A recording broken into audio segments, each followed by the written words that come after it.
Я могу просто всех вокруг прям... Вы ведьма, что ли? Я ведьма. А если пружина срезонирует, вы же взорветесь. Все, это просто саморазрушение. Когда мы расходились, еще никакой Анны не было. Твой характер, мой характер. Поедешь крыши, сойдешь с ума, будешь все время в агрессивном состоянии. Любая энергия выхода порождает противодействие. Это, наверное, нормально. В какой-то момент выбивается пробка, да, и все вот это. Когда мы расстались, я начала получать цветы и роли. Такое бабство, я его не люблю. Your eyes opened and smile.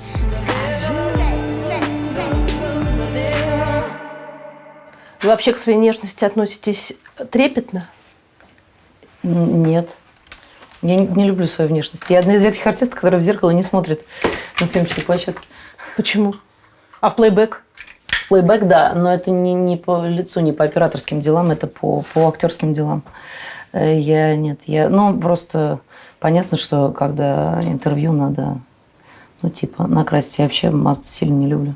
Другая бы женщина, да, она бы скрывала шрам, сделала бы там какие-то косы, там еще что-то. Да, его, во-первых, его не скроешь, во-вторых, я как-то к нему уже привыкла, это уже стало часть меня.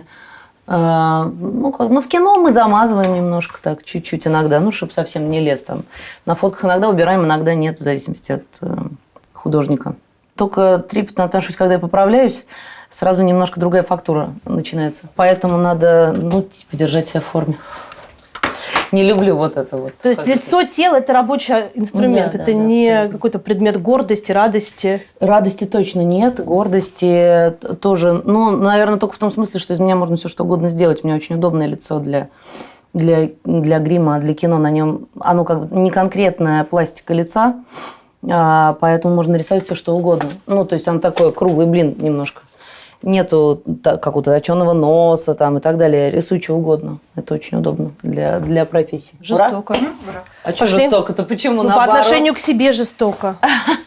Я всегда считала, что моя внешность – это самое неглавное, что может дать мне, что может принести мне пользу в профессии, в жизни. Какого цвета мы с вами будем?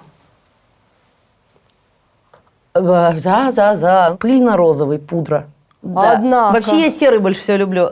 Скажи, Гордеевой, скажи.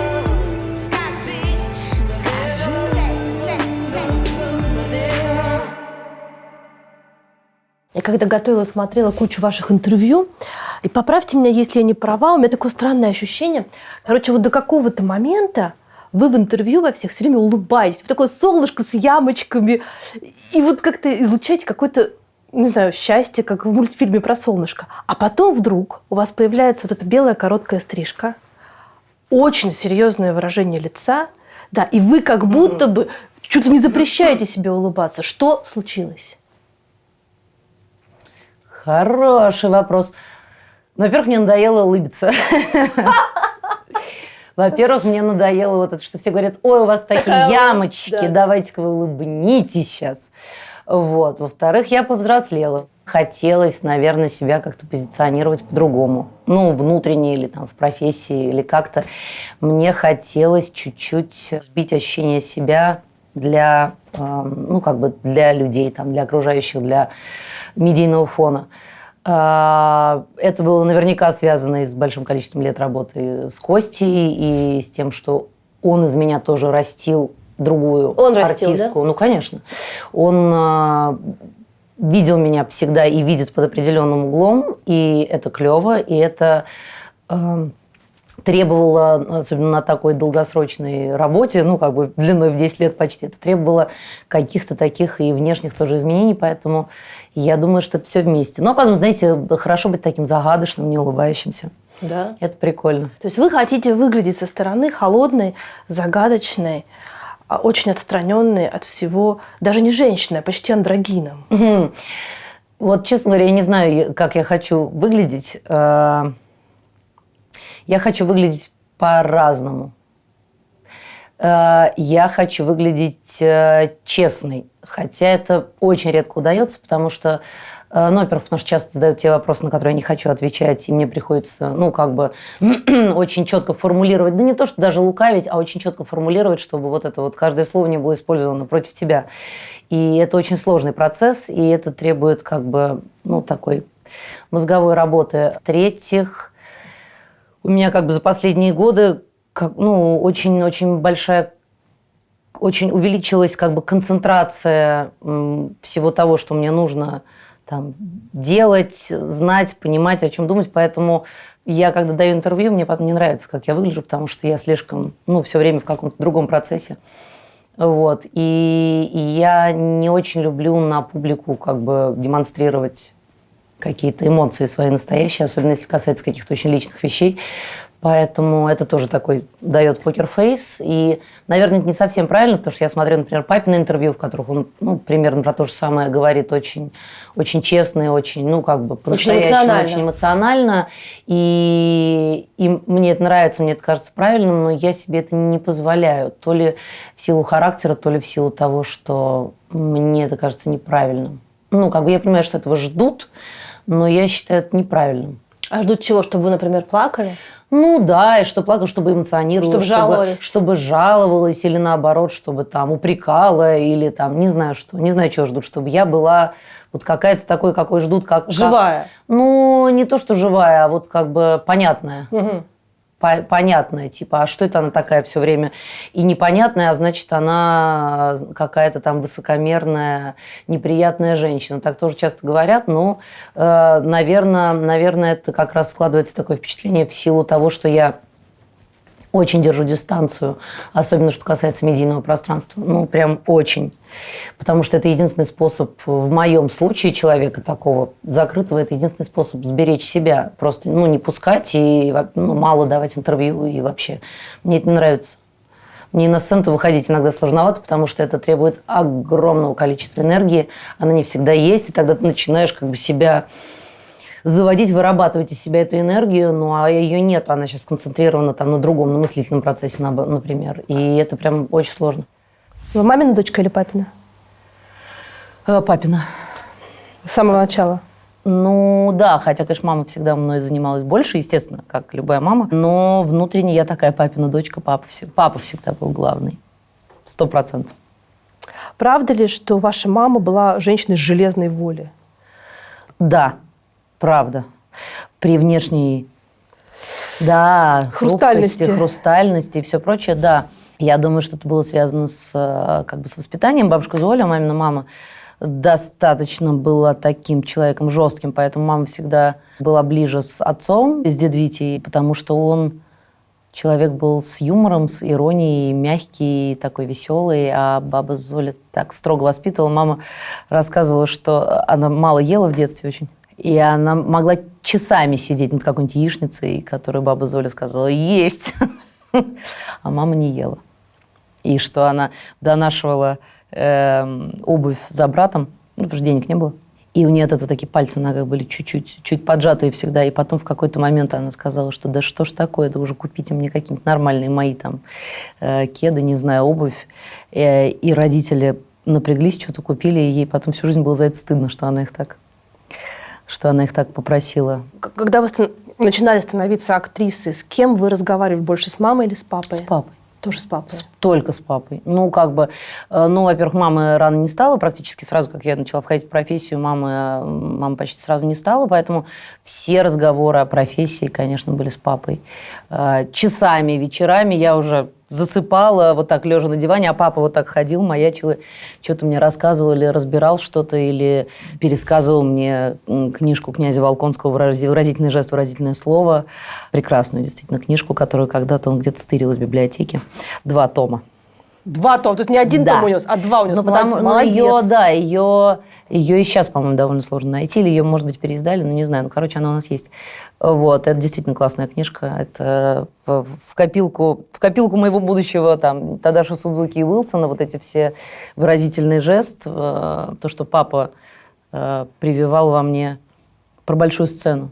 что ты можешь что угодно сыграть, хотя сейчас это, как выяснилось, меньше работает. Но когда еще не было камер на сценах, а я все-таки начинала, когда камер еще не было на сценах, то поза, жест, вообще, сочетание текста и жеста, это очень все важно. Вы все время говорите, я поехала к папе, я спросила папу, я осталась у папы. Папа до сих пор самый центральный человек в вашей жизни? Аня самый центральный. Аня, дочь моя. Этажом ниже. Этажом ниже. Аня, наверное, самый центральный, но папа, конечно. А вы легко пережили тот момент, когда папа женился снова? Не вполне. Меня часто об этом спрашивают. Я это очевидный вопрос. Это очевидный вопрос. Как сказать, у меня такой был момент. Папа с Викой довольно через небольшое, по моим внутренним меркам, после гибели мамы стали быть вместе. Где-то, наверное, год прошел, что-то в этом духе. Я думаю, что у меня такой страх потери, который до сих пор сохраняется, и потери мамы, что вот этот страх потери еще и отца, когда ты остаешься в 17 лет фактически один, потому что все равно папа начинает жить своей жизнью, а мамы у тебя нету, и ты я же такая вся самостоятельная, мне это всегда хотелось делегировать, что я очень самостоятельная. Но вот этот страх потери, что и папа куда-то делся, и он переключил свое внимание с меня на кого-то другого, тем более, что у нас с Викой какая-то не криминальная разница в возрасте. Вот. Это было болезненно, так или иначе, конечно, но я как-то всегда себя очень держала в рамках и понимала, что а как иначе? Мои какие-то болячки, но это папина жизнь. Ему можно желать только лучшего, а дети эгоистичные, это нормально по отношению к родителям. Детям хочется, чтобы родители всегда были с ними. Вот. Просто момент потери, момент брошенности, что ли, условный. Хотя, конечно, это не так, но это такие какие-то психологические вещи, которые были болезненны. Вот.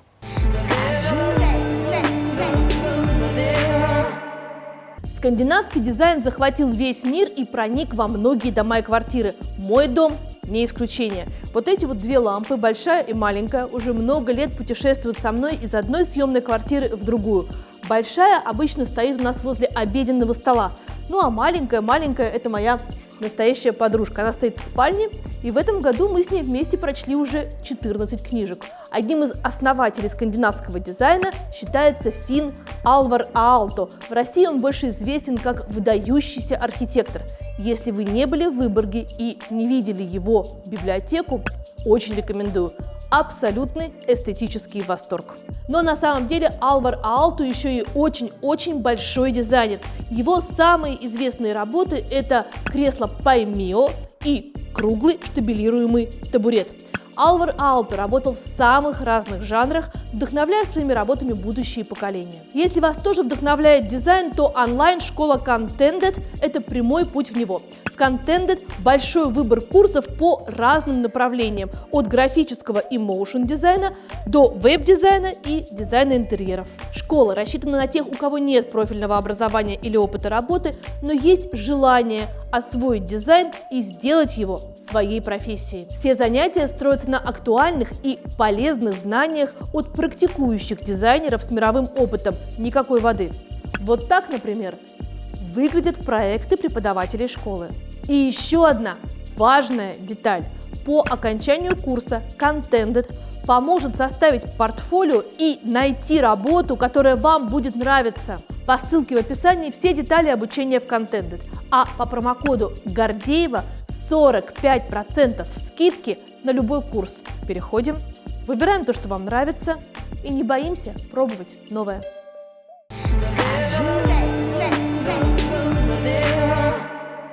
Я читала о том, что вы не проговорили с мамой какой-то важный разговор, и об этом очень жалеете. О каком разговоре речь? Послушайте, я мамой не стала, когда мне было 16 лет. Весь мой период с 12 или с 11 до 15-16 это прям такой подростковый ад. Жесткий ад. Да, когда ты против всего мира, когда ты ни слова доброго родителям не скажешь, когда ты все время... Все тебе все делают не так. Ты в каких-то своих комплексах, не знаю, чем-то таком. Когда мама не стала, я еще не вышла из этого периода. Когда уже ты внутри для себя состоялся, и ты расслабился, и уже родители тебе не враги, а самые лучшие друзья. Вот это жалко, что все последние несколько лет маминой жизни, что я такая была, значит, колючий подросток, и мама говорила: господи, какая была до 5 лет хорошая девочка, господи. То есть у вас подростковый возраст с 5 до 16? Нет, это она шутила, конечно, но я думаю, что я не самая была простая девочка, честно говоря. Я такая была, вот такая, характер такой, такая колючесть, и мне все время родители говорили: господи, с таким характером кто ж тебя замуж возьмет? И это, кстати, очень долго во мне сидело, типа, какой же у меня жуткий характер. А потом, и я в какой-то момент даже на Аню начала это перекладывать, что: Аня, ну что у тебя за характер? А потом я поняла, что характер-то это классно, что без характера вообще бы ничего в моей жизни не было. И перестала Аньку этим доставать, и рассказала ей, что твой характер такой, какой есть, и хорошо. Твой характер, мой характер. Ну, нет, у нее свой, конечно, характер, но как бы сильный характер или там какой-то ядреный, что это хорошо. Это, в конце концов, помогает в каких-то, в разных ситуациях. А артистические дети, они обычно брошенные дети. То есть они вот сами по себе, родители на съемках, в экспедициях, там, на спектаклях, где угодно, а дети сами по себе. Но с Аней очевидно, что это не совсем так. Вы пытаетесь сделать не так, как было с вами? Нет, ни в коем разе. Я как раз... Мама всегда была таким человеком, для которой семья... Важнее работа. Первоочередное, да. Я не такая. Для меня работа очень важный момент моей там, жизни, реализации и так далее. То есть для меня это какие-то две такие глыбы, которые стоят рядом. А мама всегда была тем человеком, для которой семья главная, и поэтому я брошенным ребенком никогда не была. То есть, да, какие-то бывали периоды, там, скажем, в дошкольном возрасте, когда я долго жила у бабушки с дедушкой в Донецке, потому что родители работали, с нянями была жуткая проблема, и какие-то были забавные истории про то, как мне пытались найти няню. Там года в 3 маме надо было в Одессу ехать на съемки, они взяли с собой эту няню, няня тут же загуляла с кем-то, в общем, все, короче, было классно, пришлось вызывать бабушку, а все бабушки и дедушки работали, поэтому, конечно, бывали такие периоды, и дед Паша, папин отец, он был шахтером, и он взял какой-то длинный декретный отпуск даже для того, чтобы мной заниматься. То есть он, когда папа был маленький, он как-то, я так понимаю, это прошло мимо него, скажем так. И я так понимаю, вообще у папы были довольно, такие непростые отношения с отцом, насколько я могу судить. А на мне у него, конечно, поехала крыша, он прям влюбился во внучку. Благодаря ему я Даша, и он очень-очень много со мной времени проводил, пока я была совсем маленькая. Потом он заболел. Почему Даша? Потому что Адарка, он был из Западной Украины, Адарка, подарок, Дарья. Поэтому я не от Дарьи, не от чего-то, Адарка, украинская Адарка. Класс. Угу. Вы внутренне в семье, если корни украинские, сильно переживали конфликт, который начался в 2013 году и продолжается до сих пор? Понятно, что корни украинские, понятно, что там могилы, к которым мы не можем поехать. Понятно, что когда это все началось, мы списывались с моей детской подружкой Женькой, и она говорила, что да, нам пришлось уехать из Донецка куда-то там за город, потому что в дом попал там какой-то снаряд, там чуть отца не убило и так далее. И мы уехали. Папин дядя, его жена, они там в Донецке. И Наташа, папина двоюродная сестра, туда мотается через эти жуткие границы и так далее. Поэтому, конечно, если говорить личностно, я не могу поехать на могилы к своим. Это такая история. Но, по сути говоря, кроме как в детстве, я там не жила много, и бабушки с дедушкой достаточно рано не стало. Поэтому к моменту, когда это все началось, я в Донецке не была довольно давно, честно говоря. Я в Киеве больше была, потому что там с этим были связаны съемки и так далее. И, по-моему, последний раз я была, когда только начался Майдан, у нас было озвучание «Дома с лилиями». И как-то это все было... Как-то это все было прям, дико, что... Как так? Как было одно, гуляли по Киеву, каштаны цвели, а сейчас невозможно не поехать. И что там на кладбище происходит, никто не знает. Там вообще все заминировано было. Это кладбище наше. Донецкое? Да, Донецкое. Там вообще, там прям все было заминировано. Вроде бы могилы остались, но это такой, эмоциональная вещь. Папа-то больше не в Донецке вырос, папа в Краснодоне вообще вырос. Что там, я вообще не знаю. Что там сейчас, Никто не знает. И я, на самом деле, был момент, когда я, поскольку у меня часть семьи, она как бы украинская, ну, то есть дедушка Западной Украины, бабушка из Астрахани, то есть татарские там есть корни, там мамины корни, они частично ярославские, частично еврейские в большой степени. И я когда собирала документы, ну, мне хотелось какую-то, да, сделать... Генеалогическое дерево, да. По маме я очень быстро все выяснила, там вообще не было проблем. Я очень мало знаю как бы про вот эту папину ветвь, особенно что касается Украины, потому что я просто тупо не могу туда поехать и поднять эти документы. Ну, не нужно иметь даже корни на Украине, чтобы иметь какую-то свою позицию, да, по происходящему. Но вы такое ощущение, что сознательно не высказываетесь на политические темы. Не высказываюсь. Объясню почему. Потому что я не считаю, что я достаточно умна и образована для того, чтобы всю ситуацию, да, там, понимать в целом во всем ее многообразии. Надо быть достаточно как бы эрудированным человеком, в этом хорошо разбираться, много читать и так далее. Эмоциональное подключение любого человека на любую войну, на любой конфликт, он как бы эмоциональное подключение понятно. Когда убивают людей, это ужасно. Да, когда гибнут люди, когда происходят какие-то конфликты, это ужасно. Это всегда было и всегда будет, но это ужасно. Это мое эмоциональное подключение. И для меня странно, что, ну, как бы я, поскольку там жила еще в детстве, что все-таки все был там единый народ, сейчас как-то это все разъединилось. Но это эмоциональное подключение. А чтобы высказываться, манифестировать на эти темы, нужно больше мозга, больше понимания. А другие темы, митинги, протесты? Какое-то было время я ходила на митинги. Вы были на Сахарова? И на Сахарова была, да. Это было, как вот, когда Анька была маленькая, это, наверное, был, не помню, какой год. Аньке было, наверное, года 3 в этот момент. Значит, лет 7 назад. Ну вот, когда вот это началось, началась волна. Это протест 2012 года? Да, 2012 год. Это ваше последнее появление публичное на любой акции протестной? Да. Потом все. Почему? Не знаю, вероятно, это внутреннее, как сказать, внутреннее... Не то, что потеряло для меня смысл, что ли, а как-то... Опять же, всегда надо понимать, ну, куда ты идешь. Куда ты идешь, зачем ты идешь, за кем ты идешь, что от этого изменится, кто от этого пострадает.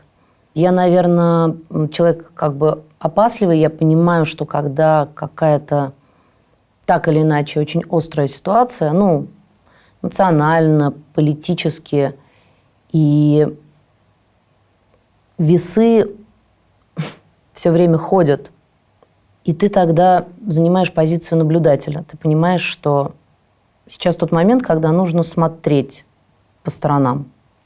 Вот я бы, наверное, так сказала. Нужно смотреть и слушать, что происходит. Любая энергия выхода, когда ты выходишь и машешь палкой, порождает противодействие. Ну, как бы, это, наверное, нормально. Я очень не хочу, ну, как бы, энергии противодействия.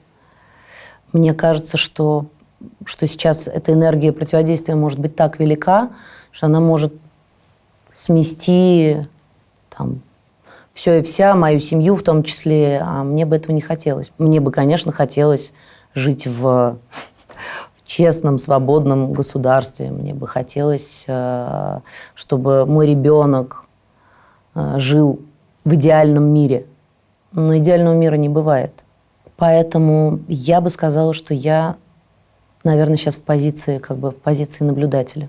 У меня сейчас нету конкретного желания идти в какую-то сторону политически. Да, я понимаю, что происходят ужасные вещи, с одной стороны, да, ну, как бы беззаконные вещи, которые мне по-человечески там неприятные. Я считаю, что это неправильно. Я считаю, что, конечно, так не должно происходить. С другой стороны, я понимаю, что если случится, условно, там, революция, все замиксуется, я не понимаю, будем ли мы тогда жить в идеальном мире. Принято.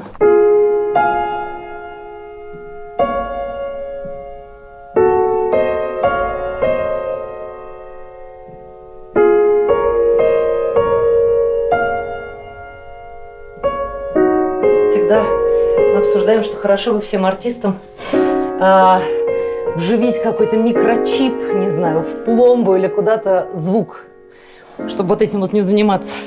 Ну ладно, ну же в МХТ, все-таки там сцена, и там вот ты... В МХТ очень плохая акустика. Да ладно? Да, ужасная. На самом деле, редко в каком театре сейчас хорошая акустика, этих театров практически нету. Поэтому, особенно если надо какой-то сохранять живой звук, ну такой более-менее человеческий, то театры, к сожалению, после реставрации, после всяких там, понятно, всего, уже не выдерживают. Акустика не выдерживает. Вот. А Так, как раньше? сажусь. А раньше был другой театр. Нет, А раньше был другой театр. То есть или артист, так сказать, поизмельчал, или... Или с акустикой проблемы. А как она? Ну, не было и пришло. Нет, ну, во-первых, как сказать, не все театры изначально с классной акустикой, это раз. И это очень какой-то сложный механизм, вообще невероятный. И, например, такой был кейс в городе Лиепая, когда Костя там ставил спектакль, рассказывали, а там старый очень театр, такой старая немецкая постройка, и они начали что-то ремонт, с акустикой, прекрасная акустика, действительно, небольшой театр, прекрасная акустика, и у них какая-то стояла под сценой в будке в этой, в суфлерской, какая-то лесенка, ну вот какая-то вообще непонятная зачем. Ремонтировались, убрали эту лесенку, пропала акустика. Ладно. Поставили лесенку обратно, акустика появилась. Вот секрет театра. А у вас же в Лиепае квартира или дача, или как там у вас? Квартира. Вы любите Латвию? Очень. За что? Ой, там так спокойно. Там... А почему Лиепая? С Лиепаей как-то сложилось. Ну, в том смысле, что, наверное, логично было бы Юрмала или что-то такое. Но вот в Лиепае там такая прям латвийская Латвия. Практически нету русских, например. Там вообще очень мало народу. Там очень немноголюдно, при этом тот же самый Балтийский берег, все те же самые радости жизни. Так тихо, так никого нет, так вкусно. Рыночная еда всякая. И, ну, классно. Костя там делал спектакль, что-то я там сидела с Анькой, гуляла, там прекрасный Приморский парк. И в какой-то момент я поняла, что мне так тут нравится, что я хочу тут сюда возвращаться все время. Когда последний раз были? Ну, вот прямо перед пандемией, это было начало марта. Поедете еще? Скучаете? Конечно. Но сейчас пока все закрыто. Вот вроде сказали, что открыли перелеты.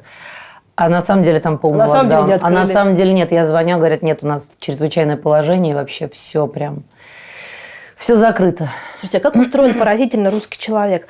Когда русский человек рассказывает о каком-то месте, что там кайфово, он всегда говорит, там нет русских. Ну, да. Ну, для меня это еще связано с моментом узнаваемости, потому что...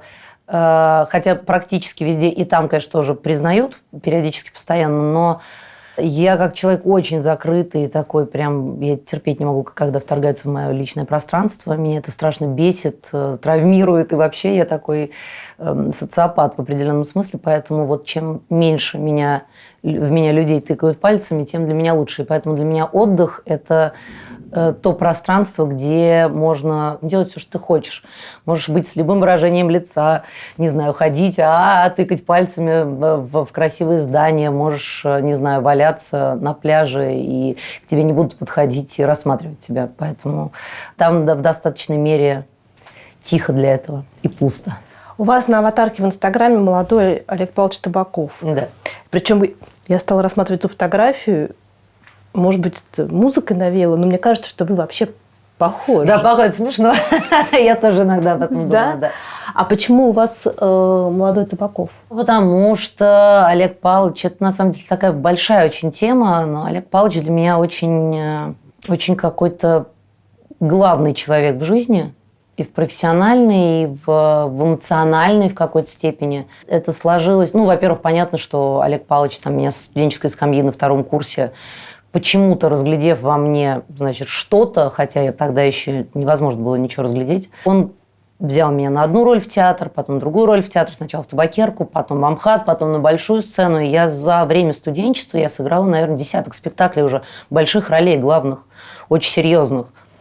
И это был как бы такое доверие и такой карт-бланш, которого мне никто в жизни никогда не сделал, это правда. Потом он сразу взял меня в театр, я работала и так далее, разные были периоды, но потом был период последних 5-7 лет его жизни, когда мы очень много на сцене партнерствовали. Это был и юбилей ювелира, и год, когда я не родился до этого. «Чайка» была Костина, и Костя очень взаимодействовал с Олегом Павловичем. У меня к нему было абсолютно очень какое-то близкое отношение, очень теплое, и как к партнеру, и как к человеку, и как-то я его очень чувствовала, я у него училась. Это была смешная история, когда я забеременела, вот только-только-только.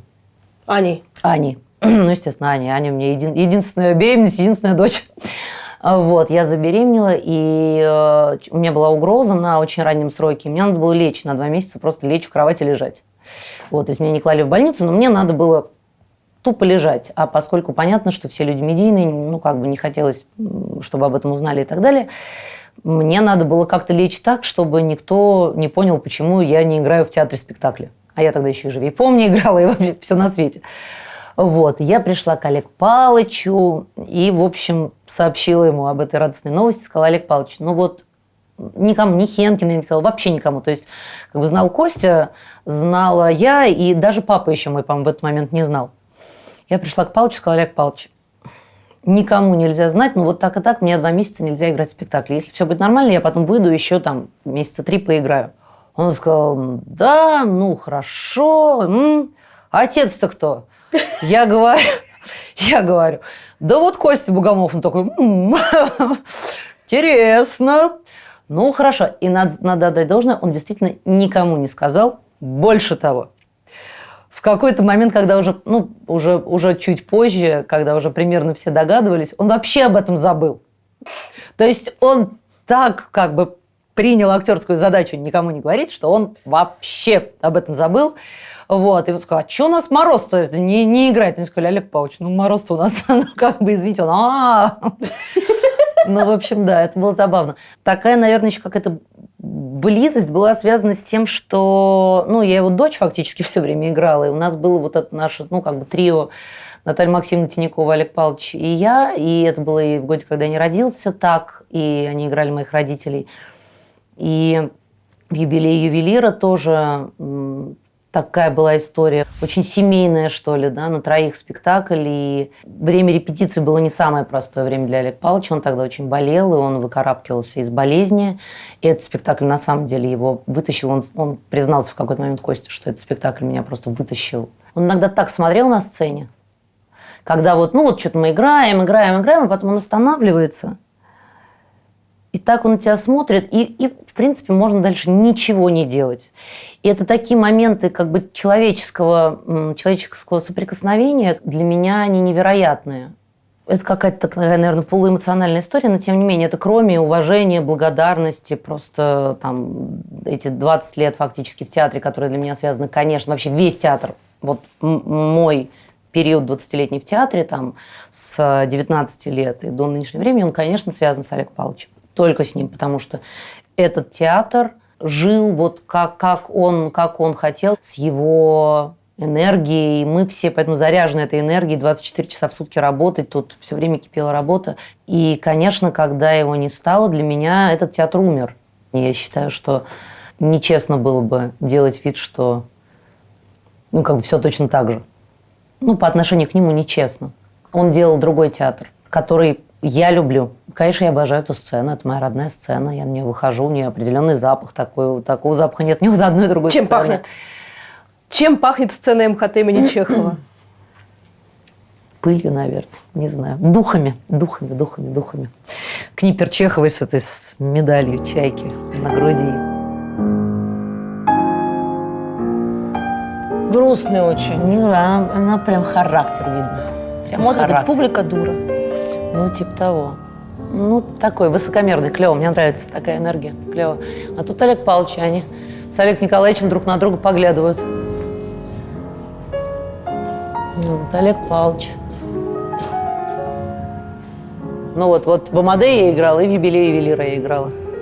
Из этих его ролей. В Амадее чуть-чуть было смешно, он меня на руки поднимал. Он меня на эту роль утверждал, знаете как? Что-то он идет мимо, я из лифта выхожу, он идет мимо, говорит: Дашка, сколько ты весишь? Я говорю: ну, 60. Он такой: ну-ка, давай. Он мне такой: раз, оп. Ну что, нормально, будешь играть, давай. Я пошел дальше. На вес, он меня на вес выбрал, да, на небольшую роль Катарины Кавальери. Как Табаков мог совмещать в себе свойства суперартиста, суперпродюсера и вообще завхоза театрального? Это же он как был как папа в театре. Ну, завхоз немножко грубо, но тем не менее, да. Я думаю, что это было равноценно его таланту актерскому. Профессия, она его как бы держала на плаву, ну, как любого артиста. Перестанешь играть, все, сдохнешь просто. А это ему было интересно. Ему нравилось зарабатывать деньги. Ему, вот мне кажется, ему это доставляло удовольствие, что вот он вот что-то сделал, а это денежку принесло, а он угадал. Ему вот было это по кайфу, ему это было весело. Вот весело. Он вообще веселый очень человек был, ему это было классно. Что-нибудь такое, сделать, что все такие: да ё-моё, да как же так? А зритель валом валит. И ему это было очень классно. И поэтому так много в этом нашем театре за эти 20 лет происходило. На самом деле, очень круто ощущать себя частью механизма, который прям двигает театр здесь и сейчас. Это касается и художественного театра в целом, и как бы Костиной режиссуры и команды. Это такое драйвовое ощущение, когда ты понимаешь, что ты выходишь, тебя иногда там чем-то кидаются, но, блин, вы сейчас прям пушите это театральное пространство и делаете что-то, что будут потом вспоминать прям годами.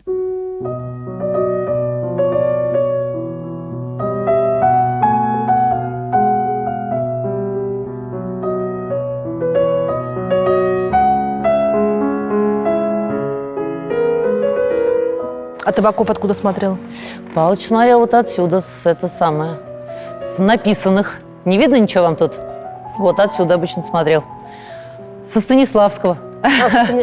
Тут Станиславский, а там Немирович. Спасибо, ребят, большое. Спасибо большое. Тут Олег Павлович обычно тут смотрел. Ну и вот там его ложа, всегда была его ложа, он уже последнее время оттуда смотрел. И потом, и туда никогда никого не сажали. Это была Табаковская ложа, только он или там его гости, или кто-то, если уж там Галина Волчек приходила на «Трех сестер», она приходила, мне кажется, к нам смотреть уже незадолго. Что называется, до, и они тоже там сидели. А потом, в общем, Табаковская ложа, в нее теперь тоже пускают гостей. Это очень странно. Особенно первое время было, когда ты так вдруг шарахаешься, а там какие-то люди сидят. Очень странно. А когда он смотрел, ты как-то по-другому играл со спектаклем? То есть вы психовали все или наоборот? Ну, нервничали, конечно, все ужасно. Я помню очень смешно, когда «Волкьевцы» выпускали. Это у нас был с Костей первый спектакль. Наш первый спектакль с Костей. Но у Кости до этого уже был «Кафка» и «Отцы и дети». И Палыч посмотрел, а Волкьевцы же такой был ядреный. И Олег Павлович, значит, вот так вот сидит перед нами, мы вот так все, значит, перед ним, и Костя вот тут сидит, и Олег Павлович какие-то делает замечания, а вот тут сидит Костя, и Олег Павлович что-то говорит, а Костя так делает. Типа, не сметь! Это было смешно. А он хотел драматического искусства? Ну да, Олег Павлович был все равно человеком как бы того театра, который Костя совершенно вообще никогда не принимал. И поэтому, по мнению Олега Павловича, это все было недоиграно. Ну, скажем так, все, что мы делали, было как-то недо.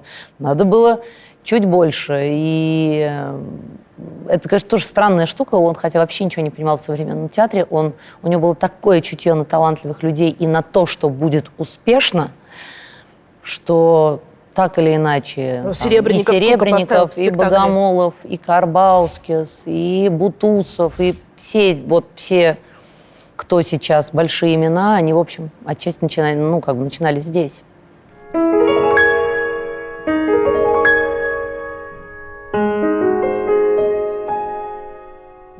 То есть Живоновича вы не приняли? Понимаете, как можно принять или не принять абсолютно чужого человека, другой группы крови? Это странно было бы. Люди меняются, меняются режиссеры, меняются худруки. Да, конечно. И я в этом смысле абсолютно не, я не тот человек, который в этом случае лезет на амбразуру и кидается, говорит, что нет, давайте. Но я считаю, что несовпадение внутренних ритмов Олега Павловича Табакова и Сергея Васильевича же начало, оно прям кардинальное. В том числе ритмов там, руководства театром, да, когда у нас там происходило по 20-30 премьер в год или 4 премьеры в год. Другие ритмы, другое видение профессии, другое ощущение профессии, другой юмор, все другое. И для меня это очень сложно. Ну, кроме того, что это еще очень эмоциональная вещь. Для меня этот театр закончился в определенном смысле. На сайте Олега написано, Павловича. что вы работали в МХТ имени Чехова до 2020 года. То есть вы сейчас не в труппе. Я не в труппе, я на контракте. Ну, то есть я играю все свои спектакли. Театр подарил мне, в общем, «Чайку» Коршунову в тот момент, когда они уже понимали, что я не собираюсь оставаться в труппе. И пришел Оскарос, который настаивал, чтобы это играла именно я, чтобы Аркадьевна играла я. И театр как-то с этим смирился, и они попросили меня еще на год остаться в труппе. Ну, видимо, это было связано с какими-то, я не знаю, финансовыми, что ли, историями. Проще, когда человек в труппе, он репетирует, как человек в труппе. Я еще на год осталась, а потом, когда этот год закончился, я перешла на контракт. И, в принципе, для театра это примерно одно и то же. Но для меня это, и другой уровень свободы, и это мое личное право считать этот театр для себя закончившимся.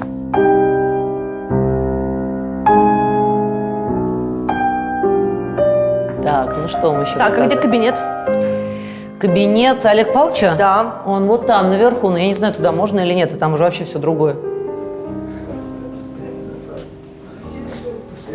Там они обсуждают, что там жена моя сидит, мы туда не пойдем. Вот там был кабинет Олега Павловича. Ну и Сергей Васильевич, наверное, тоже там, я там не была. Честно. Уходим. Уходим. А, сейчас мы пройдем мимо гримерки Олега Павловича. Я раз уж на то пошло. Вот это гримерка Олега Павловича, куда он каждый день уходил на пару часов спать днем. Вот это правда, что он спал? Правда. Абсолютно чистая правда. Спал днем. Правда, вот Виктор Александрович говорит, 2 часа днем спал. Всегда. Счастливый человек. Да, на самом деле, но у него, я всегда смеюсь, что у меня, это, как у Олега Павловича, такая же привычка в любую свободную минуту, когда не знаешь, что делать, спи.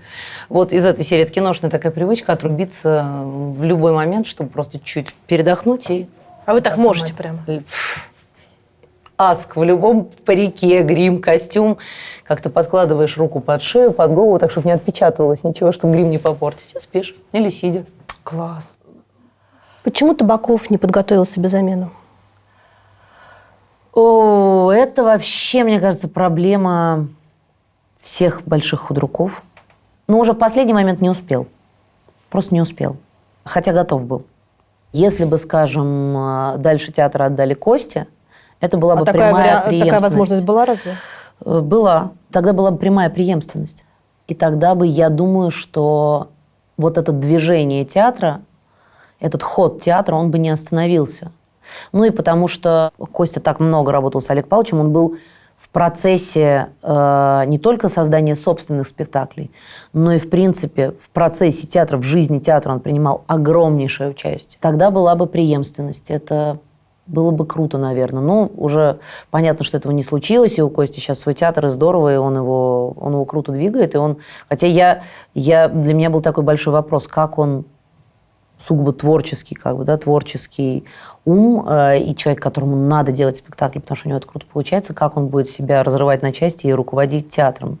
Ну ничего, видите, получается. Научился, сложно, научился, круто. Слушайте, а Богомолов же вас не позвал в свой новый театр на Малой Бронной? Нет. И что вы по этому поводу чувствуете? Ну, я думаю, что это, во-первых, закономерно, как сказать, потому что, есть разные обстоятельства, понятное дело, и в какой-то момент мы с Костей, конечно, наработались вместе, и нам нужна была пауза, которая до сих пор длится. И, наверное, в какой-то момент эта пауза прервется, потому что, так или иначе, все равно артист и режиссер, если там существует какая-то такая смычка, да, профессиональная. А у вас существует? Конечно. Слушайте, он меня сделал как артистку в том понимании, в котором я сейчас себя чувствую. Он меня воспитал долго, мучительно воспитывал, профессионально и заставлял меня отказаться от всего наработанного и куда-то идти в новое совершенно. И я по гроб жизни ему за это буду благодарна. Хотя папа мой считает, что это все равно метод, что Костина как бы идеология работы с артистами – это метод. Он не очень принимает этот метод, папа, и он озвучивает это так, что Даша, значит, делегирует, что этот метод позволил ей как бы идентифицировать себя как артистку. Ну, то есть понять, что ты за артист, да, понять что-то важное про себя. И если это так, то это круто. Но я считаю, что это не только метод, это шире работает, чем просто методология. Это, конечно же, способ познания своего собственного организма и способ применения своего именно организма, своей природы, своей сущности к ролям. То есть не идти в персонажи, типа это не я, да, а кто-то другой, а именно с собой работать в любом персонаже, в любой роли. И, конечно, ну, как бы то чувство вкуса к театру, к актерству, которое Костя прививает всегда своим артистам, и мне в том числе, это, конечно, огромная школа, которой я прям очень благодарна. Вы смотрите его нынешние спектакли? Ну, да, конечно. Конечно, все смотрю. То есть нет такого, что и смотреть не буду? Нет, ну что вы. Да нет, я вообще считаю, что ну, как бы, когда люди расстаются и типа потом нос друг от друга воротят, это не лучший вариант. Вы такой отрезок жизни вместе прошли, вы навсегда близкие люди. В этом случае как бы поддержка, теплые отношения, не знаю, дружба – это самый лучший вариант. А у Кости сейчас премьера начинается. А вы следите? Конечно, мы перезваниваемся каждый день, естественно. Ну, как бы мы общаемся все время. Вы с таким одновременно уважением и нежностью все время говорите: Костя, я звонила, Костя великий режиссер, Костя меня сделал и так далее. Вы можете, наверное, читать мастер-класс о том, как развестись с мужем и как интеллигентно развестись с мужем. Да, и не перестать испытывать к нему нежность и уважение. Да, наверное. Так с самого начала было? Да, в общем, да. Ну как, понятно, что когда вы в процессе расхода, там много всего замешано и, ну, как бы сложно. Ну, то есть ты все время думаешь, а почему она, а не я? Ну, во-первых, такого не было. Потому что, когда мы расходились, еще никакой Анны не было. Вот. Это было задолго до, это было за 2 года до и так далее. И расходились не по причине того, что кто-то к кому-то ушел. Нет. Это были сугубо внутренние личностные причины. И мои, и Костина мои в первую очередь, потому что я, видимо, в какой-то момент... Ну, бывают же, вот еще говорят, кризисы бывают там определенного количества лет брака. Вероятно, какой-то был кризис, который я внутри не переборола, хотя, наверное, должна была. Ну, как бы, я устала тогда очень, я в какую-то вошла стену для себя, такую совсем глухую. Я поняла, что если я сейчас что-то не поменяю, то я, просто закончусь сама для себя внутренне. Это было связано со многими вещами, и, дальше, наверное, уже слишком какие-то личные моменты, которые мы можем только между собой с Костей обсуждать, но вот для меня это была внутренняя стена, я понимала, что мне надо куда-то выходить из нее. Не страшно было? Очень страшно, ужасно страшно. Я просто еще поняла, что если я сейчас останусь в этом состоянии, то есть как бы скажу: окей, все, вот я здесь, ладно, мы это просто тянем сколько можем, а авось что-то поменяется. Но я поняла, что я так начинаю разрушаться внутри и разрушать весь окружающий мир, в том числе Костю, Аню, всех. То есть это какой-то был внутри меня неостановимый процесс. Я не хотела разрушать весь мир. Я хотела, вынырнуть куда-то. Понятно, что мы оба с Костей непростые очень люди, мы очень властные оба, очень сильные. Все время кто-то должен кому-то уступать. Это не всегда получается. А вы не жалели потом, что такое решение приняли? Были и такие моменты, да. Потом есть Аня, и это был самый большой внутренний для меня вопрос, как, наверное, для любой матери.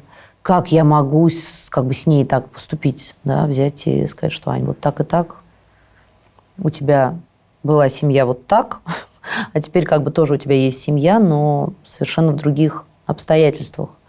Очень было страшно. Но вот у меня в тот момент не было морального другого выхода. Я не справилась с этой ситуацией. Вот я бы так сказала.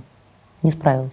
То есть вы не тот человек, который будет: давай поговорим, Давай мы все выясним, Такое давай мы тоже начнем было. сначала. Такое тоже было. И То есть ваша вот эта интровертность, да, такая, она изнутри жжет. Да, это верные слова, потому что в тот момент, когда я говорю «все», это уже значит, что все было 4 дня назад. Ну или там год назад. Так или иначе, мы оба очень долго пытались это сохранить. И я считаю, что сохранили в том контексте, в котором это сейчас есть. То есть мы сохранили друг между другом прекрасные отношения. А с семьями вы там дружите? Я не могу сказать, что мы прям дружим с семьями, но, конечно, Аня бывает у Кости и у Ксении в доме, они ездят отдыхать, и у них прекрасные отношения, и, все в этом смысле все хорошо. И это тоже было для меня сложно немножко по первости, потому что, когда еще там Костя с Ксенией только-только начали быть вместе, и Костя хотел их знакомить, а я ему говорила, давай мы подождем того момента, когда ты будешь точно уверен, что это твоя новая семья. Потому что можно, конечно, знакомить ребенка с большим количеством девушек, но это травматично для ребенка. И в тот момент, когда стало понятно, что для Кости это серьезно, я уже внутри себя как-то скрутила тоже. Это такой был момент для меня. И я уже отпустила Аньку с ними на отдых. И если это будет для нее травматично, это ее жизнь. Она мне об этом скажет, мы это проговорим и так далее. Появился трейлер 3-го сезона «Содержанок».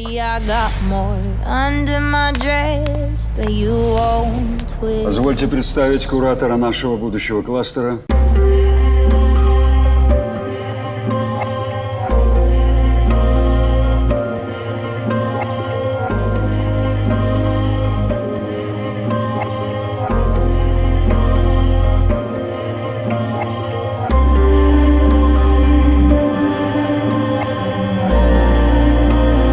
Развязка, значит, это все, это последний сезон?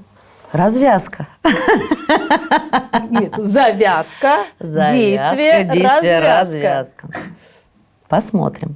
Что вы можете рассказать про 3-й сезон? Без спойлеров, понятно. Но без спойлеров, куда же без спойлеров. 3-й сезон. У нас была задача сделать 3-й сезон таким мужским, брутальным. Немножко не содержанки, а содержаны чуть-чуть. Чуть-чуть содержаны. То есть герой Мишукова теперь будет не в доминирующей позиции. Да, что, по-моему, для него очень травматично.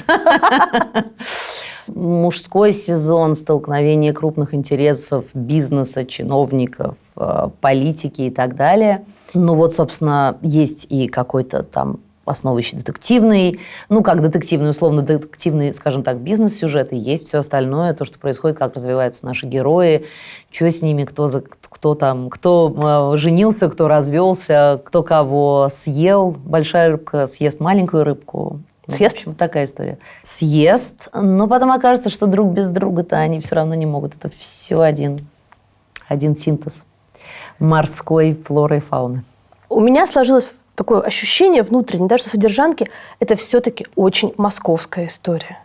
Это про персонажей, которые здесь живут живут в каком-то привилегированном мире, который не очень близок и не очень понятен 140-миллионному населению России. Так это интересно, я думаю. Я думаю, что именно это интересно. Я когда пыталась анализировать, чем, собственно, так цеплял 1-й сезон, кроме секса и так далее. Да. Много секса. Много секса и секса открытого, о котором говорят, о котором занимаются совершенно открыто. Действительно, навье такое было на экранах, и он снят очень круто, и это, конечно, все работает. Но я думаю, что успех именно в том, во-первых, что есть очень четкие социальные персонажи, то есть там мент, бизнесмен, домохозяйка, содержанка, золушка. Очень понятные герои, да, социально понятные. И есть честный взгляд на некий мир, который мало кому известен. По стране, я имею в виду. Психологически, значит, сначала этот сериал снимал ваш муж, который потом стал бывшим мужем. А потом Дарья Жук, значит, слава богу, у вас нет отношений. Потом ваш папа. Потом папа. Что вы вообще пережили? Какую гамму эмоций человеческих, и актерских тоже? Я вообще в жизни бы не могла подумать, что, конечно, будет такой успех. правда. Потому что когда мы снимали, Костя все время что-то переписывал, что-то писал, сценарий все время был в каком-то подвижном состоянии, что-то мы снимали, мы работали. Ну, у нас вот был Костя, который всегда лидер процесса, и никто не знает, куда он идет, но куда-то он идет. И все понимают, что ну, мы туда идем. Вот. А как уж оно будет, за это мы лучше не будем тут ничего предлагать своего, потому что как только что-то предлагаешь у Кости в процессе, сразу так делается тынкс, и типа сиди и делай то, что тебе говорят. Вложись в это максимально, но делай то, что тебе говорят. В садике говорили, жопе слова не давали. Да, жопе слова. Да, жопа есть, а слова нет, как поется в «Идеальном муже». Вот, поэтому первый сезон был такой, и мы тогда уже с Костей были не вместе, ну, как бы, друг между другом не вместе, но, по-моему, это как-то еще было особо не афишировалось. Вот, это было классно, это был классный процесс. Вообще могу сказать, что то количество ролей, которые я получила, когда как бы мы с Костей были уже не вместе, но еще как бы вместе, оно прям для меня масштабное. Что ли? Да, я шутила, что когда мы расстались, я начала получать цветы и роли. Ну, это можно иронизировать на эту тему, но это реально так, потому что действительно там 4 или 5 ролей за этот период, в общем, я получила, и мы сделали какие-то прекрасные работы вместе. Я читала, что вы расхотели быть артисткой, хотите теперь быть продюсером. Это смешно, расхотела.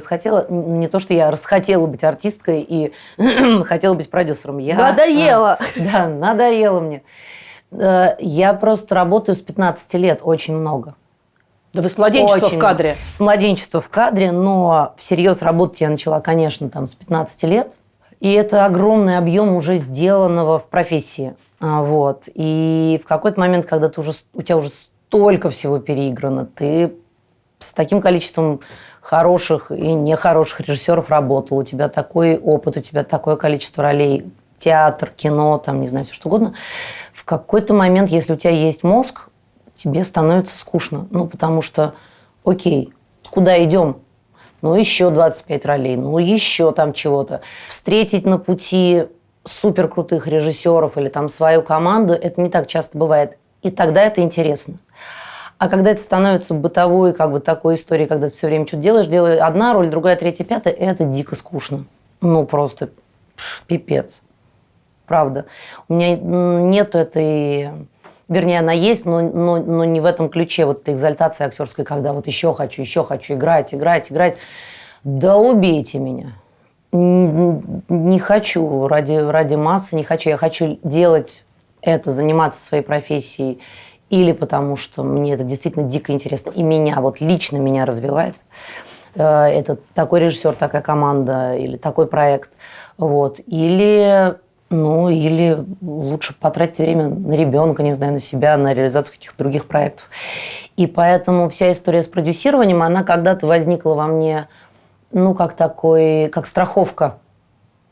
Как страховка от этой самой профессии актерской, которая очень от тебя не зависит, которая зависит от тонны всего, там, начиная с удачи и внешнего фактора и так далее, до просто частного мнения частных людей, которые, там, не знаю, занимаются этой профессией, продюсируют ли, режиссируют ли и так далее. От зрителей, от зрительского мнения. И это была такая страховка, типа, ну, если в какой-то момент артисткой я перестану быть по каким-то причинам, ну, там, не буду востребована, грубо говоря, я займусь продюсированием, потому что мозга хватает, характера хватает, и, значит, и это, наверное, хорошо, это тоже в профессии, это тоже развитие, но смежная история. Потом, я говорю, кат, прошло 10 лет. Вот. То есть вы учились же тогда, когда вы решили? Да, я закончила высший курс сценаристов и режиссеров по профессии продюсирования. Не могу сказать, что мне это сильно помогло, честно говоря. И, в общем-то, кроме какого-то количества просмотренных классических фильмов, в общем, я там не так много получила. Сейчас я уже могу сказать, когда я в поле работаю, что называется. Но, тем не менее, такой опыт был. И был опыт сваривания проекта под названием «Живи и помни», потому что я в свое время добилась прав на экранизацию от Валентина Григорьевича Распутина и договорилась с Рубеном Деждешаном, и мы договорились с Прошкиным. То есть я это все свела вместе, но поскольку права были подписаны под меня как под артистку, я поняла, что это вместе не сочтется. Это просто, совсем две разные функции, и тогда мне было сложно. А потом что-то я про это все думала, что мне надо начать работать с кем-то, потому что у меня долго, очень процесс долгий всегда. Я долго привыкаю к людям, я долго свариваю все обстоятельства. Я играть начинаю нормально любой спектакль через год, не раньше, потому что у меня бедные режиссеры, бедные партнеры. Это я так считаю. Понятно, что все равно результат есть результат, но я понимаю, что я по-настоящему начинаю играть спектакль гораздо позже. У меня это свойство организма. Я ничего с этим не могу сделать, я уже с этим смирилась. И я поняла, что мне надо работать при ком-то. Папа говорил, что да ты сошла с ума, бери проекты, делай, что тебе на кого-то работать, и тебе надо продюсировать, у тебя все для этого есть, давай. Я говорила, да, папа, но я должна найти свою команду. В общем, у нас был такой, лет 5 мы с ним, разговаривали.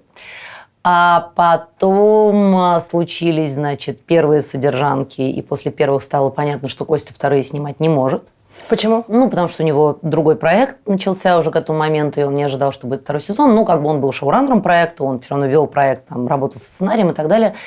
Но в команду понадобился некий человек, который понимает Костину идеологию, его стиль работы с артистами и так далее. То есть некий еще человек, который в процессе. И я, понимая это, я как-то так Ире Сосновой сказала. Которая продюсер. Которая генпродюсер. И мой друг, и партнер, и вообще крутая очень девушка. И я говорю, Ир, может быть, давай я попробую что-то покреативить вместе с вами.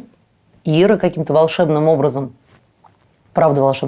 очень быстро сказала, да, давай, сейчас я поговорю с Эдиком, с Эдуардом Алаяном. И, в общем, так все началось. Это такой был случайный, опять же, вход в продюсирование. А теперь называется «И я здесь», и мы уже 2 года работаем вместе. И мы сделали 2-е содержанки, 3-е содержанки. И на 3-х содержанках объем моей работы сильно увеличился, потому что я уже немножко втекла в процесс, и Ира стала мне больше доверять. И стало понятно, что у меня что-то получается. И сейчас после 3-х содержанок у нас уже начался следующий этап нашей работы, когда я начинаю работать сейчас над другими проектами. И у меня есть один проект, который я веду, это мой проект, и еще пара проектов, которыми я тоже занимаюсь, скажем так, и это уже серьезно. Но это адские были 2 года, потому что вход в новую профессию – это очень сложно.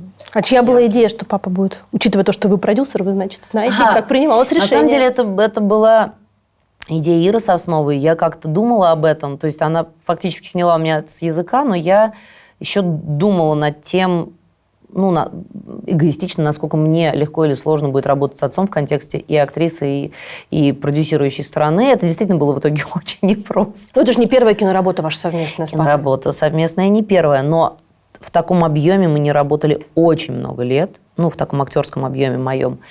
И, совсем новая функция продюсирующая. А папа на этапе подготовки просто жесточайше все контролирует. Мы переписывали сценарий бесконечно. Просто он заставил нас все переписать, хотя пришел уже к фактически готовому сценарию. Все переписать, все там, в общем, он должен на подготовке настроить процесс таким образом, чтобы он в съемках не занимался всякой фигней, чтобы он был сосредоточен только на процессе, чтобы у него все было готово. И кем руководил-то там на съемках? Папа, конечно. Нет, это когда Юрий Павлович на площадке, это счастье. Потому что он все берет на себя, и продюсер может курить в коридоре, только ждать материал. Потому что папа... Я вообще таких режиссеров не встречала, как отец на площадке. Он так держит площадку, так ведет процесс. У него так все продумано, у него монтаж в голове. Это прям чудесно. Но, как ни странно, когда сейчас вошел папа в этот процесс, мы немножко больше вернулись к первому сезону.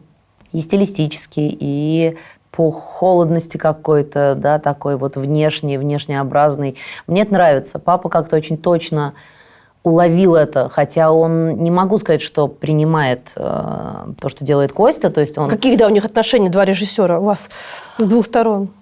Они совсем вообще в разные существуют идеологии профессиональные, я бы сказала. И папа всегда с первого спектакля, который он видел, «Костин, волки и овцы», он признавал, что это, да, что это режиссура, это большая режиссура. Но она для него, ну, как бы, иногда под вопросом, скажем так. А манеру существования артистов в этом контексте он вообще не принимает. Это не его способ актерский, не папин. Вот. Поэтому он всегда очень, мне кажется, переживал, что я что-то там у Кости не доигрываю, не доделываю, как-то не так развиваюсь и так далее. Он сложно, мне кажется, относится к этому периоду, когда я работала с Костей. Период все-таки довольно длинный. Но, несмотря на это, сейчас в 3-м сезоне «Содержанок» он удивительно точно прямо вот проанализировал первый сезон, уловил эту штуку. И мне кажется, 3-й сезон будет очень крутым. Больше рыбка, шире улыбка. Тут битва за место на вершине пищевой цепи. Такое ощущение, что я среди мертвых.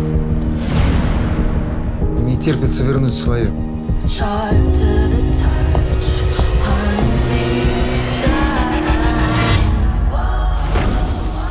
А правда, что вы поехали после развода жить к папе? После развода поехала жить к папе. Нет, ну, во-первых, кстати, это было забавно, что тогда все сложилось. Вот как-то, ну, это, видимо, не знаю, жизнь так делает или нет. Я как-то хотела менять квартиру, но что-то оно все не шло. И потом вот это случается, как бы, вот это наша точка, там, условная точка невозврата с Костей. У меня продается квартира, у меня меняется няня, у меня меняется машина, все. И я понимаю, что так, что-то меняется, что-то происходит. Окей, ну раз квартира продается, новую надо искать. Господи, какой ужас, сейчас не время для этого. И я какую-то снимаю квартиру, куда мы перетаскиваем все шмотки, покупаю новую, которая еще только строится и через 2 года построится. В общем, ну, слушай, к папе, нет, я в пандемию у папы прям жила долго. И когда переезжала тоже. А тогда нет, ну я к папе все время езжу. Мы ездим каждую неделю к папе на пару дней обязательно. За город. Ну, обязательно. По всем важным решениям вы с папой советуетесь? Нет. Раньше так было. Ну, до замужества, наверное. Ну, то есть уже, да, получается, сколько, 13 уже лет. Вот до какого-то момента я понимала, что без папиного совета я вообще шаг влево, шаг вправо. Я не всегда соглашалась с этими советами. Я помню, как папа на кухне, значит, орал на меня, что мне не надо играть в спектакле «Живи и помни», потому что я не справлюсь, и вообще я, значит, и меня потом заклюют. А я говорила, что нет, я хочу это делать.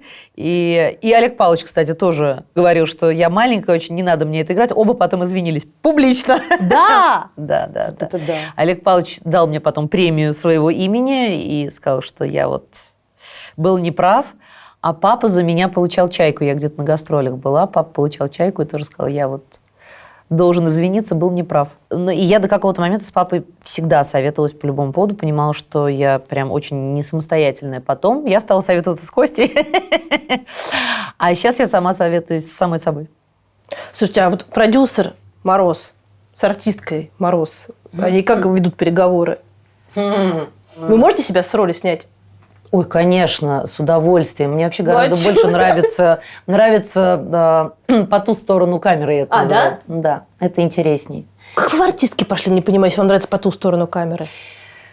Пошла я в артистки тоже случайно. Ну как, нет, понятно, что из актерской семьи, мне всегда хотелось. Там, хотелось? Ну, конечно, хотелось. Но я была в таких юношеских комплексах, что, типа, я недостойна, и родители у меня такие крутые, что я никогда до этого не дотянусь. Правда, прям это такие очень серьезные были, комплексы, конечно, и страхи, которые я преодолела, может быть, не знаю, может быть, лет в 25, не раньше. Ну, то есть, когда я уже более-менее состоялась как артист, когда у меня уже за плечами было фактически 10 лет карьеры, вот. А так, случай утверждения в «Фортуну» Георгием Николаевичем Данелли. Итак, Мария и Вадим Сорокины. Поменяйтесь местами. Ты справа, он слева. Зачем? Мы ж правильно стоим. Ох, извините, это моя вина. Я не могу вас сегодня обвенчать. Завтра. Почему? Почему? У невесты платье прожженное. Ну и что? Это плохая примета, Машенька. Но вы же его сами прожгли. Помню. Я прожег, я и куплю. Очень плохая примета. Так, процедура переносится на завтра. Родители в тот момент смирились, что, видимо, ну раз Данелли, то, наверное, надо в артистки идти. И я как-то почувствовала в себе какие-то силы, что, может, я действительно... Хотя я в тот момент вообще ничего не могла, и непонятно вообще, как меня взяли. Так вот продюсер Мороз и артистка Мороз, какие у вас между собой отношения? Вы сама с собой разговариваете? Ой, сейчас продюсеру Мороз очень мешает артистка Мороз. Правда, очень. Потому что у продюсера Мороз довольно много дел.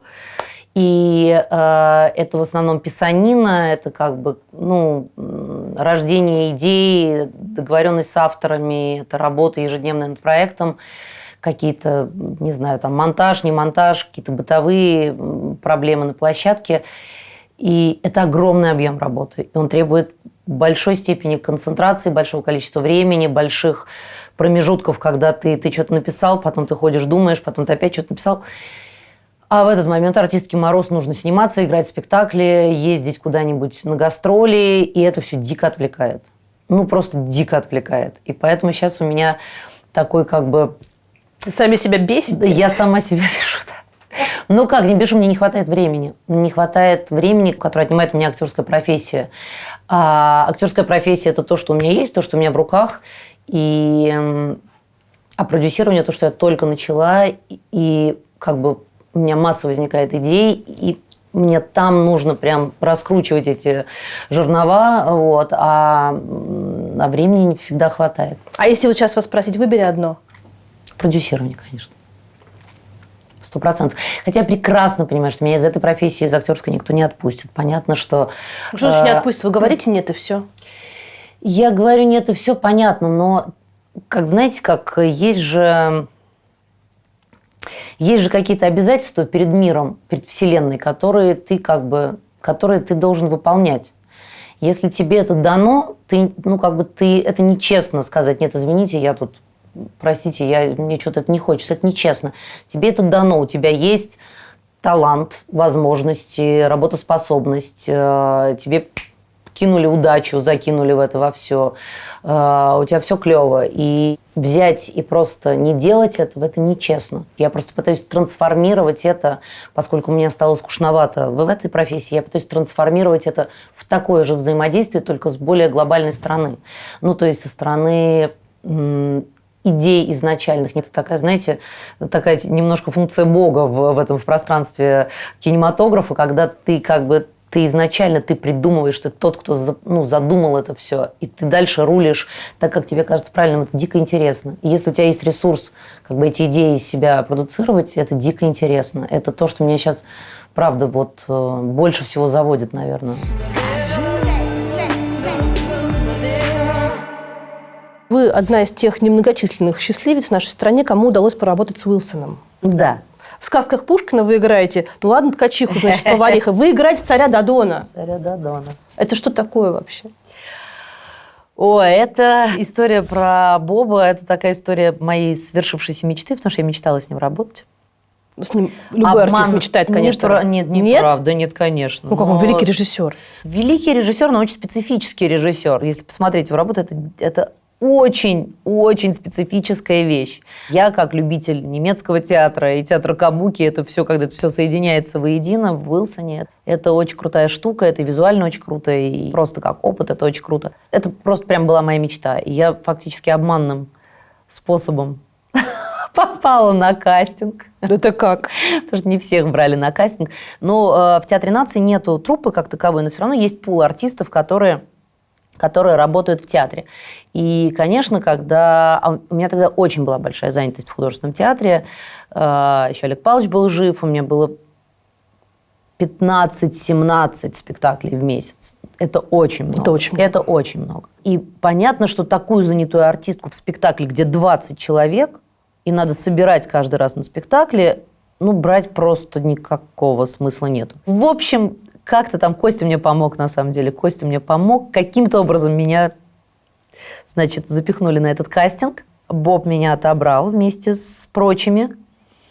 И я была распределена на ткачиху. На одну роль со вторым составом. Я думаю, это ж Боб, какая разница? Это все равно такой опыт, который бывает раз в жизни.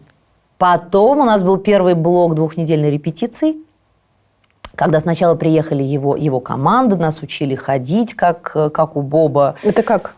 Любой жест имеет значение, да, то есть, если встать, я же могу тут встать. Да.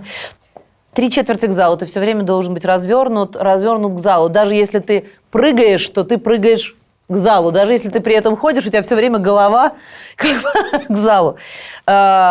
Позировка примерно вот такая, да, то есть ты все время, у тебя тело чуть-чуть направлено вперед и вверх, голова вверх, это еще связано с гримом, потому что огромные ресницы, свет оттуда, иначе не будет видно глаз. И вот руки или так, или если ты поворачиваешься, то это такая история.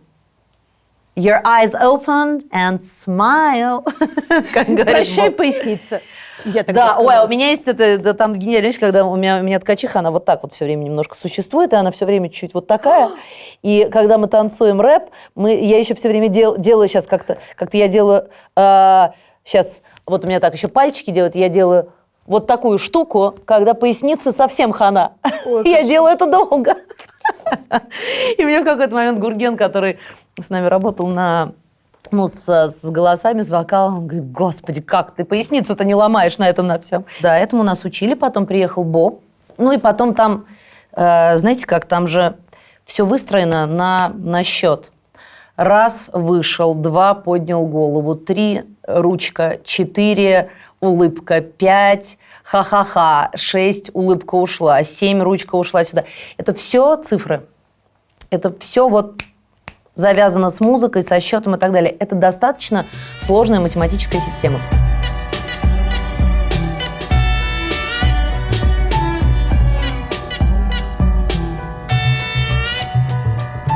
А царица молодая, дело вдаль не отлагая, с первой ночи понесла, все поры война была.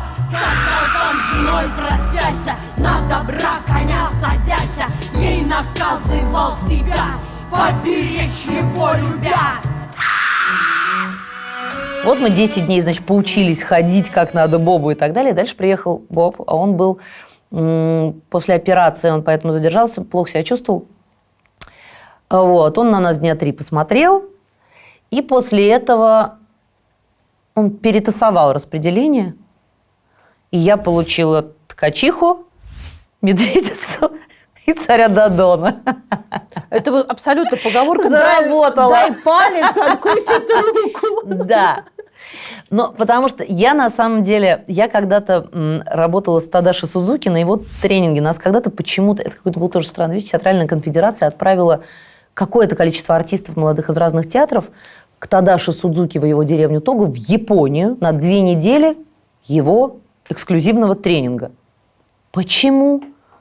Как мне так повезло? Непонятно, повезло. И там вот это довольно специфическая вещь, довольно специфический тренинг, когда, значит, все время фигачат палкой по полу, делают бах, и ты делаешь поза, потом делают бах, и ты «Мы дни за днями шепчем завтра». Я до сих пор это помню.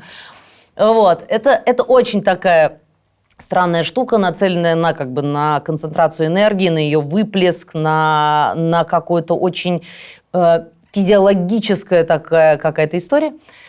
И она мне очень помогла с Уилсоном. И я думаю, что вот это мое понимание, ощущение пространства, позировки и так далее, то, чему меня папа учил, рассказывая мне ночами, выразительный жест, выразительное слово. Я думаю, что, конечно, поэтому Боб меня нежно полюбил. Правда, так у нас с ним какая-то любовь случилась с Бобом. Вот для меня это была любовь с первого взгляда. У него, наверное, не с первого, но правда. Аутизм Уилсона – это притча или это реальность? Это реальность. Другой вопрос, что он, есть же целое там, все написано, как аутистический спектр, да, это мы до завтра не закончим. Это все понятно, да, это понятно, и известная история, что его там в 12 лет взял некий педагог, выводил его из аутизма. Нельзя проходить у него за спиной, когда он репетирует. Нельзя за спиной ходить. У меня тоже нельзя. У меня тоже нельзя, но ему просто сложно. Он мыслит картинками и цветом. То есть это буквально вот... Когда мы медведицу делали, Мы делали в последние дни, мы не успевали, просто была катастрофа, не успевали к выпуску спектакля. Делали буквально, вот нам надо было за день собрать «Медведицу». И там такой, может, помните, есть такой длинный ход назад, он был гораздо длиннее, это спиной, когда «Медведица» долго идет спиной, потом поворачивается, начинает действие. В общем, я помню, что в этот день я, по-моему, часов 10 стояла в одной позе. Он ставил свет. Вот пока у него картинка не будет с теми микротонами, как он себе в голове нарисовал, он дальше не может идти. Женя Миронов мог сидеть 5 часов на ветке, значит, под потолком, и Боб только периодически говорил: «Are you okay, Eugenie?» Он говорит: да, я, Боб, Сижу на ветке. Сижу на ветке, все отлично. Я раза 3 смотрела спектакль, я все время думала про вашу поясницу и про задницу Евгения Миронова. Да, а еще костюмы, которые весят по 10 килограмм, которые мы в Дюссельдорфе нам шили. Мы приезжали все на примерку в Дюссельдорф, на секундочку. А какой-то у нас лопнул софит перед премьерой. Его из Сочи везли, я помню. Он был один по всей стране. Потому что там очень сложный свет, там все. И костюмы, которые реально просто очень тяжелые. И переодевание, которое за 40 секунд. Но оно того стоит.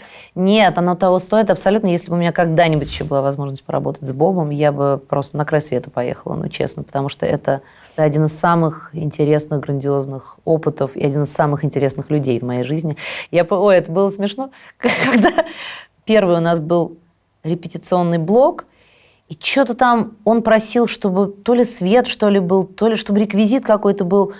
Ну, а что-то почему-то этого не было. И он так разозлился, он плохо себя чувствовал, он вскочил, он начал прям громко что-то говорить, типа, как это возможно.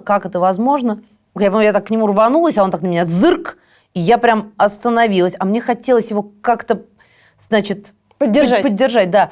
А потом уже по коридору я вот так прохожу, он сидит, переобувается, и я так к нему подхожу и говорю: Боб, я говорю, ну это Россия, не расстраивайтесь, тут все сложно, не сразу все работает. Он так на меня смотрит и говорит: да? Я говорю: да. И я помню, как Первый канал приехал снимать, они снимали фильм про сказки Пушкина. И мы с Женей на сцене, и ребята, понятно, тоже. И они что-то вдруг почему-то, от сцены переходят в зал, а он репетирует. Они переходят в зал, и они ставят вот так, очень резко, вот так перед ним камеру, врубают ему свет в лицо. И я прям, у меня же вот так, все подскочило. Я говорю: пожалуйста, не надо делать. Женя стоит и говорит: а ну-ка прекрати, что ты тут рассказываешь? Я говорю: они сейчас ему... Я же не могу сказать громко, что нельзя этого, с ним нельзя так делать. А он что? Ему это травматично. Он естественно, сдержался, но он прям аж дернулся. Он все равно аутист. Ему это, нельзя так делать. А они же, как телевизионщики. Не понимают. И Женя в тот момент не понял. Я, на самом деле, тогда очень как-то внутренне так на него дернулась, потому что, как он может этого не понимать, что они ему сейчас просто больно сделали. А Табаков-то посмотрел? «Сказки Пушкина»? Наверное, он смотрел. Я не думаю, что это на него произвело впечатление. Честно. Мне кажется, нет. Тоже очень, очень странный для него театр. Он смотрел такой театр и понимал, что что-то чувствую, народу нравится. Это как с «Идеальным мужем». Когда мы выпускали, мы вообще не знали, мы это выпустим или нет. Такой еще был период, и там в стране был такой период, в Москве был такой период, мы не понимали, выпустится это или нет вообще. То есть я помню, что я неделю перед премьерой «Идеального мужа» не ела вообще ничего, потому что мы на таком нервике были, мы не понимали, что будет. Потом пришел Олег Павлович, послушал, как зал это смотрит, и сказал: ребята, давайте. И выпустился уже нынче легендарный Сколько лет, спектакль. да. Сколько лет? 8. Я так понял, она вдова. У нее умер муж и ничего ей не оставил.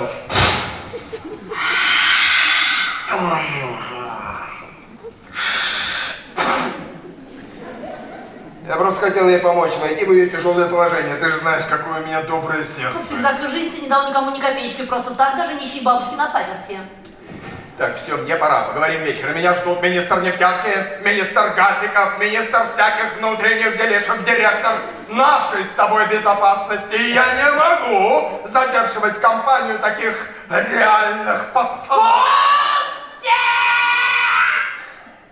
Если ты сольешь ей заказик, я тебя съем! Поправьте меня, если я не права, но мне кажется, что вот, обычно, как режиссеры работают с артистом, как бутылка шампанского, да, она закрыта, ты ее раскачиваешь, в какой-то момент выбивается пробка, да, и все вот это.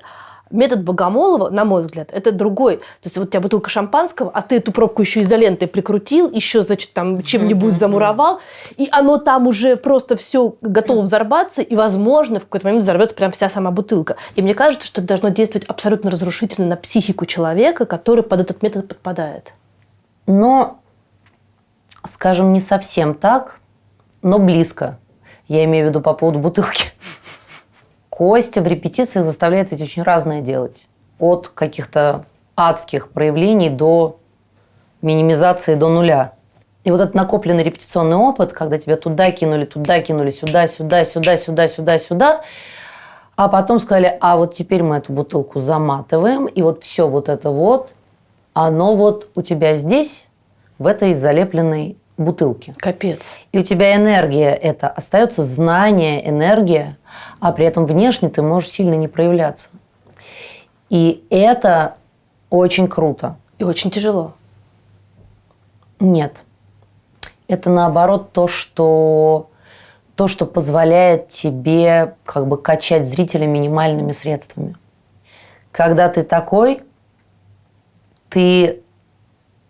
когда ты как бы типа в нуле, но у тебя под тобой огромная глыба, айсберг, да, ты вроде чуть-чуть так вынырнул, и ты слышишь зрителя, и ты понимаешь, что ты вот сейчас будешь вот так вот тихо говорить, и ты их будешь качать прям как хочешь.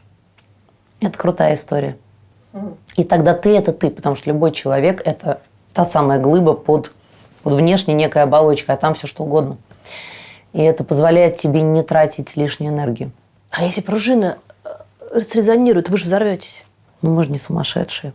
Это смешно, что так реагируете на сумасшедшие. Я считаю, мы не сумасшедшие, мы больные. Это разные вещи. Ну, сумасшествие тоже болезнь. Нет, сумасшествие – это несознательная болезнь, а мы все сознательно больные. Мы же этого хотели. То есть эффекта привыкания не возникает? Нет.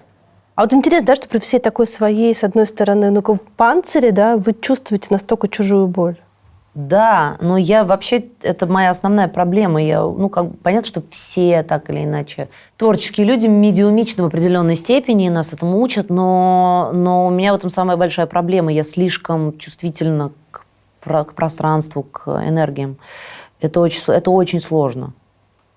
Еще при количестве моей энергии внутренней, как бы все это таким образом распределять, чтобы это тебя не разрушало, потому что если у меня случается как-то, если у меня падает забрало, я могу выжечь 4 километра вокруг себя, я могу при этом ничего не говорить. Но если у меня на съемочной площадке падает забрало, все, пипец ежику. Это съемочного дня не будет. Будут травмированы все морально. Просто все одним моим присутствием. Вы ведьма, что ли? Я ведьма, да. В этом тоже есть определенная проблема. У меня какая-то ужасная репутация, на самом деле, как у артистки. Что я какая-то там кидаюсь кисточками в гримеров, ненавижу партнеров и так далее. Хотя я вообще самый лучший союзник, если я доверяю режиссеру, партнеру, я самый лучший союзник. Я сделаю все вообще для партнера, для режиссера, все сделаю, что он хочет. Но когда мне что-нибудь надо сложное сыграть, мне такая нужна концентрация, что меня бесит все. А у нас в культуре кинопроцесса нет уважения вот к этому актерскому пространству, когда артисту надо собраться, когда надо 6 часов подряд держать состояние. А группа же день, все, они там еще люлю, ха-ха, фа-фа, та-та-та-та-та-та. А ты не можешь никуда уйти с площадки, ты должен быть здесь. А вокруг какая-то... А тебе надо играть сложную сцену. План общий, план крупный, план средний, план на других артистов. И ты должен 6 часов быть во внутреннем аду, иначе ты ничего не сыграешь. И поэтому, когда я погружаюсь в эту концентрацию, я могу просто всех вокруг прям... Вот все ушли. И я могу быть очень резкой. Ну, потому что я иначе ничего не сделаю. Мне нужна эта зона собрать себя. Вот. И это вот тоже к энергиям. А сны снятся? Вещи? Конечно, да. Правда, что ли? Да. Есть такая буква в нашем алфавите. Но это с детства такая история. Наша авария с мамой мне снилась, я потом об этом вспомнила, лет за 8 до этого. Ну, всякие разные бывают у меня штуки, да-да. Бывают. Это карма, ведьма. Блин, с этим тяжело жить. Тяжело, но тяжелее всего с внутренним ресурсом. Потому что вот этот внутренний ресурс, который тебя, если ты его не умеешь правильно направлять, все, это просто саморазрушение. Если у тебя твоя энергия ходит нерегулируемо, ты не умеешь с этим работать, поедешь крышей, сойдешь с ума, будешь все время в агрессивном состоянии. Это сложно. Это сложно, правда. Это то, чем я много занимаюсь. Хотите, отвечайте, хотите, не отвечайте. Вы сейчас влюблены? Не знаю. Скорее да, чем нет. Круто. Ура! Я очень рада. Давайте представим вас через 10 лет. Кто вы, чем вы занимаетесь, что вы делаете, что вы чувствуете? У меня еще как минимум 2 детей. Я занимаюсь тем, чем мне интересно. Не знаю, что это будет. Может, я дома буду строить. Я надеюсь, что через 10 лет я буду придумывать и делать какое-то очень крутое кино. Я надеюсь на это. Потому что у меня есть для этого идеи и внутренний ресурс. Я надеюсь, что прям... И меня будут воспринимать как профессионала в этом деле, и как человека, который действительно что-то делает очень крутое. Продюсера, не режиссера, продюсера именно. Продюсера. По поводу режиссуры сложный вопрос. Я думаю, что я тоже когда-нибудь что-нибудь сделаю в этой связи, но пока мне страшно. Ну, наверное, какое-нибудь одно кино я сниму, а дальше посмотрим, как пойдет. Я бы, наверное, за эти 10 лет поработала бы еще с Черняковым и с Кончаловским. Я бы, наверное, избавилась от такого дурацкого желания, чтобы меня как бы кто-нибудь похвалил. Большой загородный дом, стол, гости и какой-то, наверное, чтобы это все было в гармонии с работой, чтобы не носиться. Я, когда училась в институте, там столовая в Амхате, мы прибегали между парами, быстро-быстро что-то ели, значит, бегом запихивая в себя эту гречку там, или что-то, убегали дальше на пары. Я думала, господи, когда я буду артисткой, я буду приходить, садиться и есть. Так вот сейчас я даже не сажусь. Если бы вы могли выбрать, кем бы вы родились, мужчиной или женщиной? Но вообще я думаю, что мужчиной я была бы гармоничней. Чем на самом деле мужчины отличаются от женщин?